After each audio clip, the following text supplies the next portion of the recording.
Sur le domaine, on est sur un vaste parc qui fait 10 hectares. Notre objectif, c'est ce voyage à travers le monde. Et ce voyage, on le fait aussi par le biais des plantations. On a essayé de mettre en place des plantes qui font penser au continent d'origine des habitats, de chacun des habitats. Mais par contre, on a tenu compte de plein de choses, notamment que ces plantes, elles devaient être locales.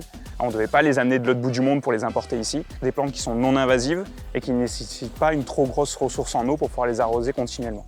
Et au niveau de l'entretien des espaces verts, on fait un vrai suivi de cet entretien. Déjà, on n'utilise aucun produit phytosanitaire. Pour pouvoir faire pousser tous nos massifs, on utilise effectivement un arrosage, mais un arrosage par goutte à goutte qu'on fait fonctionner uniquement la nuit. Et on fait un suivi régulier du cheminement de cette eau pour pouvoir vérifier qu'il n'y ait pas de fuite au niveau de cet arrosage.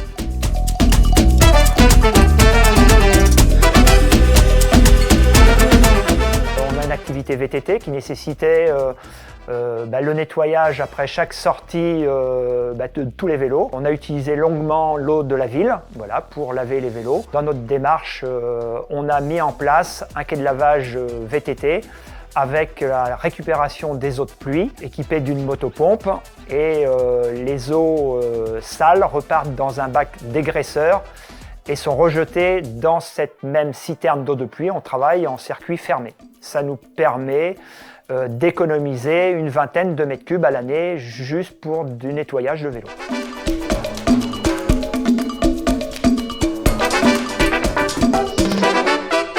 Alors nous, on a depuis 2020 une permaculture à l'entrée de l'hôtel pour montrer notre engagement.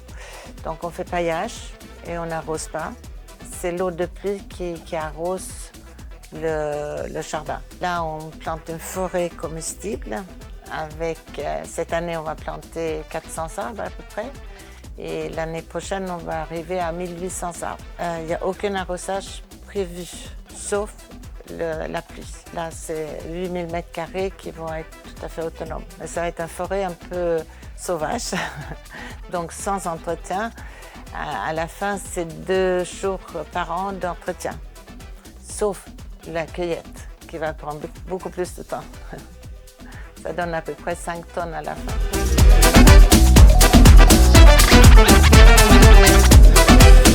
Vous avez le droit d'utiliser l'eau de pluie pour arroser le jardin et d'utiliser les eaux grises pour arroser les espaces verts, mais pas les potagers ou les usages agricoles. Attention, une autorisation spécifique est nécessaire pour les forages et les puits privés.